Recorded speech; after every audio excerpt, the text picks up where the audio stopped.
I believe in the government of John Jones by John Jones and for John Jones. You would say he was a selfish man.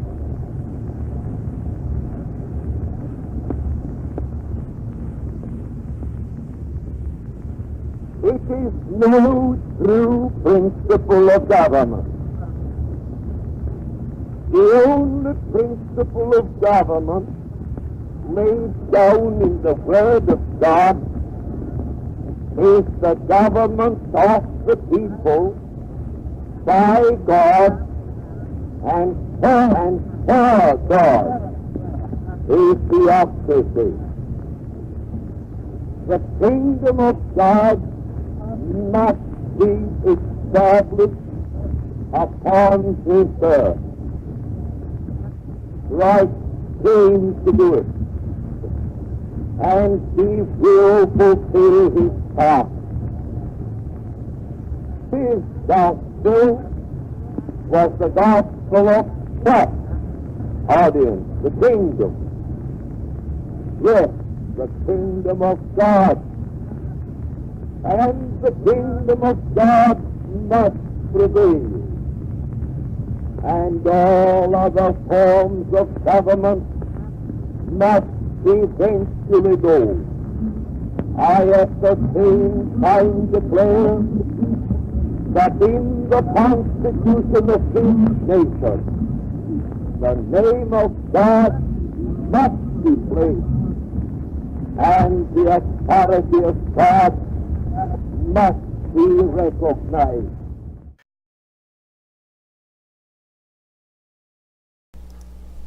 In the name of civilization, in the name of philanthropy, and in the name of religion, I ask the American nation to see to it that the Chinese are treated with justice and fairness. The American people profess the Christian religion, and in the name of that religion, the American people must see to it that the Chinese exclusion law is repealed. Kang, 1905.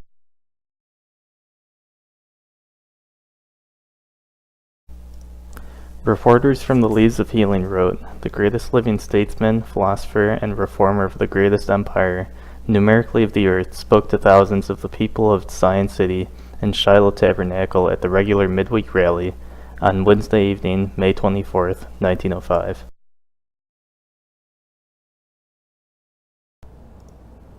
John Alexander Dowie had invited the Chinese philosopher Kang to speak at Zion's Christian Catholic Church.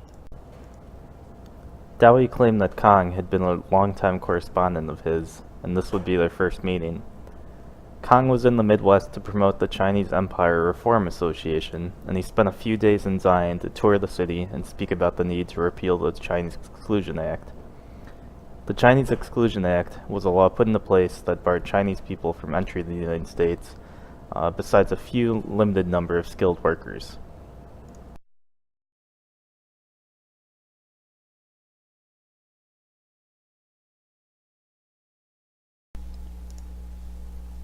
Dowie had taken a particular interest in China's plight and used his position as a religious leader to convince his congregation that the United States needed to change its stance towards the Chinese people. It is remarkable that a religious leader in the Midwest during 1905 could take such an interest in a group of people that he had never met. In this cartoon, we see Dowie criticizing the United States for barring Chinese entry to the United States, while taking resources from China. Even more strangely, Dowie harshly criticizes the influx of European immigrants, as he said, "The lowest classes of Italians and the poorest kinds of laborers from all parts of Europe are allowed to enter the United States, yet the Chinese, a peaceful people who create wealth wherever they go, are shut out."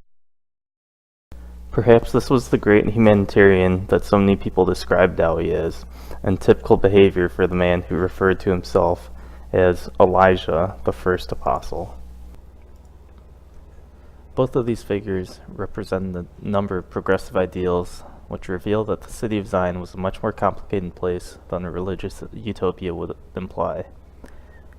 John Alexander Dowie, who had been born a Scotsman and spent the majority of his life in Australia as a religious leader, seems like he would be an intensely conservative figure, as he banned alcohol, tobacco, and medicine from his city. However, he seems to be a person who cared for people in his own way, and only wished to improve the lives of others.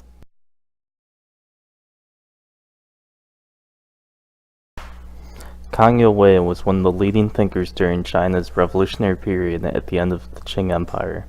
He not only advocated for sweeping reforms of the government, but radical changes to the Chinese way of life. However, he did not believe a nation with millions of inhabitants could change overnight, so he put forward a nuanced reform plan to begin strengthening China. As one scholar writes, Kang Youwei was too liberal for the conservatives, but also too conservative for the liberals of his time period. As a result of this, Kang was banished from China when the reform movement failed and sought refuge in other countries to advocate for the Chinese Empire Reform Association he was the leader of.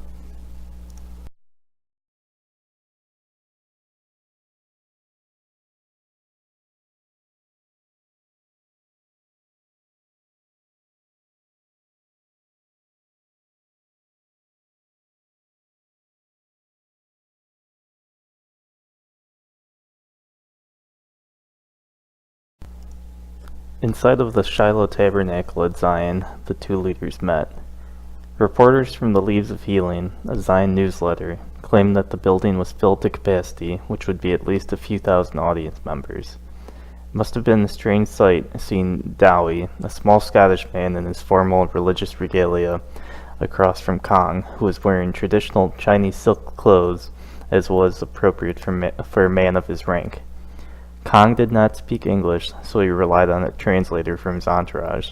So this must have also been quite thrilling to the people of Zion, who had most likely not heard Mandarin before in their lives, as this was years before radio would become popular. The meeting between Kang Youwei and John Alexander Dowie began quite innocently. Dowie made a joke about he was famously a short person, and how his guest, Kang, was also a small man. Dowie said, "Please take notice, you long, lanky men, that the little men are leading the world."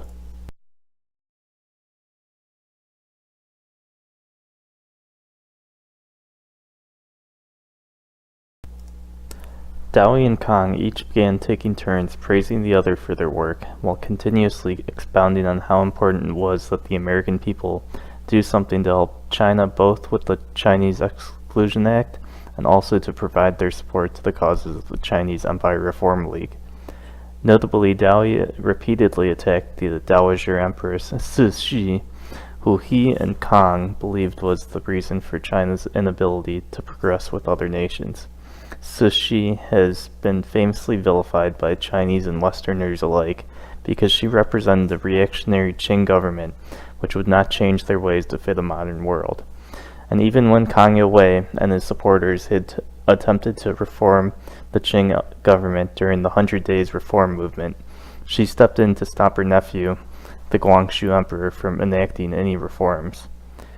Dowie not only attacked Empress Cixi for those ideological reasons of reactionism versus progressivism, but also her personal character, as he claimed that her personal sins made her unable to properly rule the nation.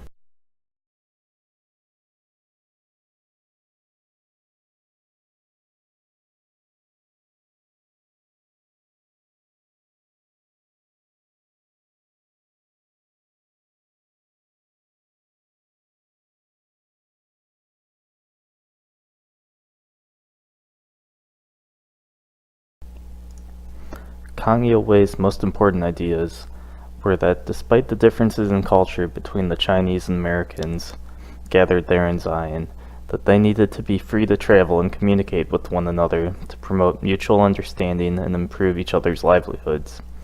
While Kang believed that there was a large amount that could be done during his lifetime, he also had a grand vision for history that was rooted in his Confucian philosophy, which believed a utopic version of the world would eventually be possible. I suspect that the shared vision of utopia is why Kang and Dowie were correspondents.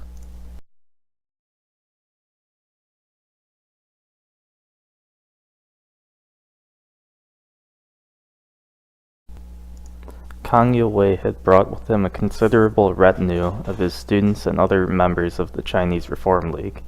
Most notably among them was his student Liang Qiqiao, who would become one of the most important Chinese intellectuals of the 20th century because of his contributions to scholarship and his newspapers, which were the first modern newspapers in China.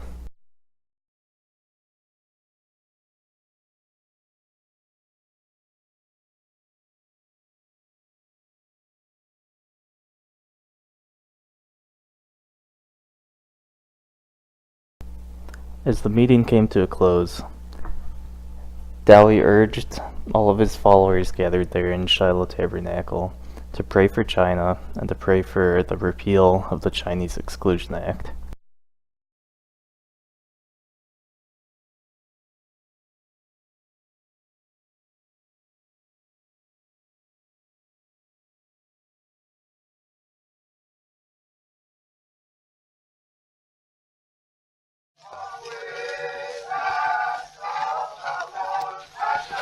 Zion City is free from the presence of fallen women and houses of pain, which are the very gates of hell leading down to death. Zion City is free from secret lodges and many other evil things that cost the cities of all lands.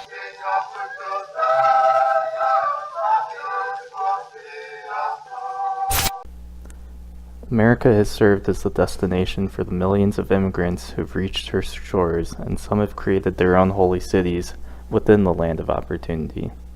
Such was the case with John Alexander Dowie, who, although he credited the establishment of Zion City, Illinois, to the Almighty, he himself was nevertheless the religious leader and business entrepreneur who conceived the idea of a city of God.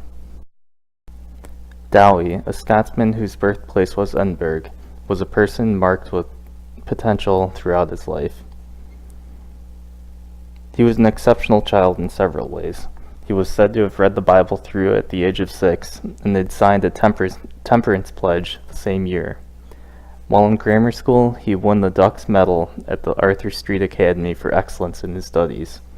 To what extent his parents, who sanctioned his birth on May 25th, 1847, encouraged his possibilities is not known. Neither John Murray Dowie, his father, a tailor and occasional preacher, nor his mother, an illiterate widow at the time of her marriage to Dowie, were known for any exceptional accomplishments. Dowie's childhood was pretty unremarkable. He left Scotland with his parents while he was still a child and moved to Australia, where he began training to become a minister. However, what I think is the most important and unique aspect of Dowie's teaching was its emphasis on divine healing. A story that he often related was that of the Newtown epidemic of 1876, during which his followers received remarkable healings after he had prayed with them. This, he said, was the beginning of his ministry in divine healing. By 1893, Dowie had immigrated to Chicago and gained a large following after successfully participating in the Chicago World Fair by offering divine healings. Dowie achieved huge popularity in Chicago, but he was also a controversial figure because he was persecuted for his belief in divine healings. Eventually, he had gained the capital in his entrepreneurship on the side to secure the land which would become Zion City near the northern edge of Lake County, Illinois. Zion City became one of the most technologically advanced and well-planned cities in the world. Dowie spared no expense as he hired architects and engineers from across the world to help in planning the ideal city where his followers could practice their version of Christianity in isolation. Examples of innovations in Zion were that streets were planned as a grid system so it would be easy to move through the city. There was a large central boiler which heated a number of public buildings in the downtown. All streets had alleyways so garbage could be collected in back rather than in front of houses, and there was a huge number of parks to preserve the natural beauty of northern Illinois, only a few miles away from the shores of Lake Michigan. However, probably most significant besides all that was that the entire city had electricity, compared to neighboring towns of Waukegan or further south, such as the North Shore, which were not able to provide electricity to the entire city.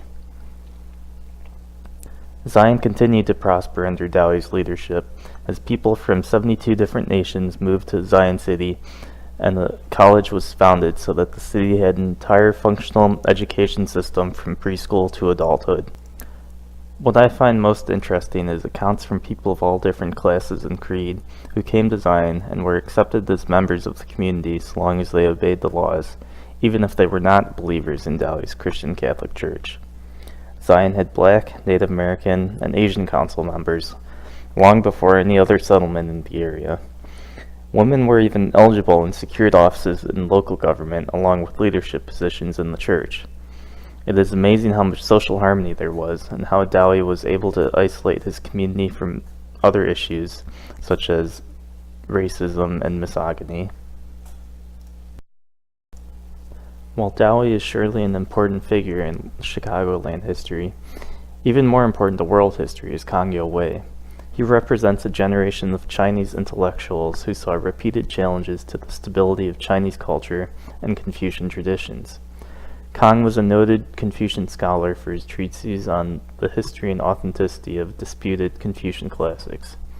However, in his later years, he became involved with the reform movement that sought to self-strengthen and modernize China to end the years of humiliation the Chinese had faced. Kang's lifespan coincided with the Taiping Rebellion and Second Opium War in 1858 to the establishment of Chiang Kai-shek as the leader of China in 1927. Kang witnessed repeated challenges to the idea of Chinese exceptionalism in his lifetime.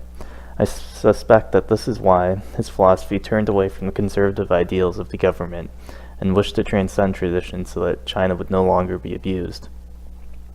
Kang's most important work was the Da Tong Shu, a philosophical volume dedicated to outlining the ideal utopian world where humanity moves through a series of stages that culminates with the destruction of traditional values and systems, like marriage and families, into a society where there are no differences between races or genders.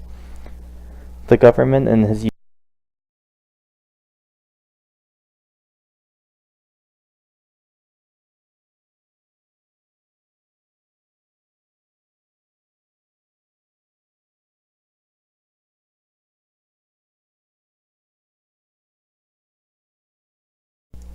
Kang is amazing because he was a visionary that looked past superficial differences between people and saw a world that people could strive to attain. However, even he realized that his utopic vision would not be accomplished in his lifetime, though he still professed to believe that it would eventually be possible to attain. Unfortunately, Kang was too radical in his reform ideas for the likes of the Dowager Empress, and he was selected for execution. However, he escaped China with the help of Japanese intellectuals. In his exile, he formed the Chinese Empire Reform Association to lobby people and governments around the world to aid his organization in deposing the Qing government and reforming the government.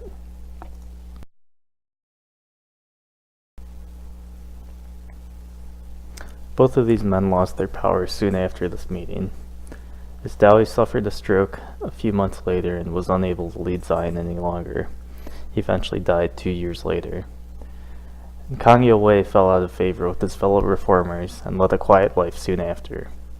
It's unfortunate both these great men were unable to accomplish more in their life, but it was also amazing that this event happened in an exceptional small town in northern Illinois, where two men with a similar wish for a utopic and united future for mankind spoke with each other and proposed ideas of peace and mutual communication. These two men are examples of those who were far ahead of their time in terms of leaders engaged in social progress.